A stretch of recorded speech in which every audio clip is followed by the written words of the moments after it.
Another video. Today I want to talk to you all about what attributes matter the most on the social dance floor. I want to hit 4 main topics, with the last one being the most important. I want to first start off by saying or speaking about looks and beauty. How much do your looks and your beauty matter on the social dancing scene? And I'll be 100% honest with you, they are extremely important. They are essentially what gets you through the front door. So if you want to have the most opportunities of getting the most dances, you should aim to always look your best. People are attracted to things that they find attractive. Let's not sugarcoat this. Let's not lie about this. Let's be 100% true about this. So I want to say, yes, looks matter initially on the dance floor. They are what gets you the yes or the no, the approval or the rejection. But if you are a terrible dancer, then your looks kind of fall to the wayside. The beautiful young lady will probably always get a dance, but if she never improves, people are going to be hesitant to dance with her, especially the people who know that she cannot dance. Same thing goes for the lead. You could be an extremely 6 foot tall lead, jacked, built, muscles on muscles, but if you cannot lead, if your partner does not feel safe and secure with you, then people are going to start rejecting your proposals to dance. It is inevitable. So yes, looks play a part, but they're not the only thing. Next up, let's talk about height.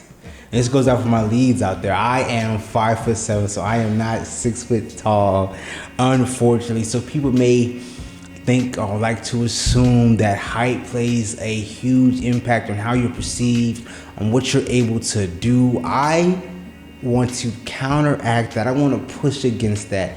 Yes, of course, height is, I guess the gold standard, whatever you want to say. People look up to tall people. Tall people are more likely to be in leadership positions. But I want to say, for social dancing, I find it so much better when I am able to dance with a follower who is of similar height, or maybe a little bit shorter, or maybe a little bit taller. But I do not like when there is a huge height discrepancy between me and the follower.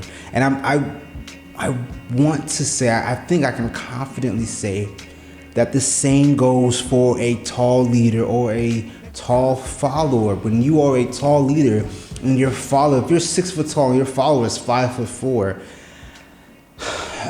it's not going to be the same dance as you dancing with a follower who is of similar height. You're not going to be able to do the same things. You're not going to have the same connection. It is just so much more of a good connection when you and your partner are of similar height. So in my opinion, height does not matter. It matters to the extent of who you are going to have a good dance with. Yes, you can have a great dance with a major height discrepancy, but I would argue that you're going to have an even better dance with someone who is of the same height as you. I will stand by that, and that's the hill I'm willing to die on. Next up, let's talk about wealth, status. Does wealth and status matter on the dance floor? And I'm going to say no.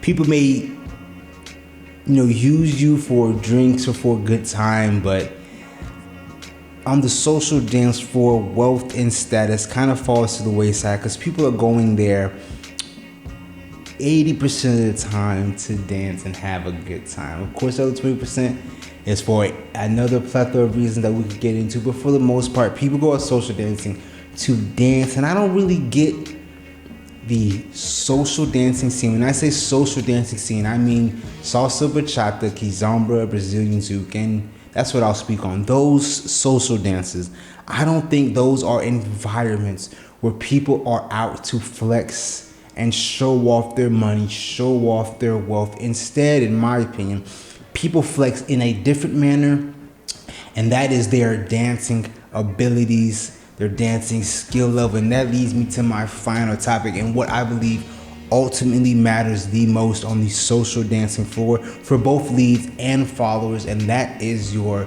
skill level, aka your competency at what it is we are doing. You could be the most beautiful person in the world, but if you cannot dance, if you cannot lead, if you cannot follow, people will not want to dance with you. If you are a troll, if you look like a swamp monster, it's going to be a hindrance. It's gonna be. Let's not play.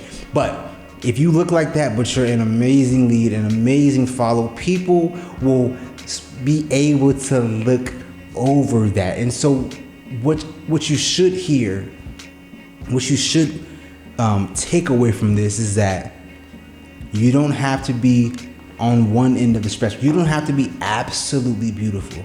You can be average, but if you can be an above average lead and or follower, you're gonna have a great time. That's what I think is most important. For leads out there, you don't have to have 6-pack, 6 foot tall, making 6 figures. If you are an outstanding lead, someone who has dedicated their time, effort, and devotion to becoming an incredible lead, I promise you, you are going to be able to dance with anyone. And that is a beautiful thing. And it translates not only to the social dancing scene, but towards life.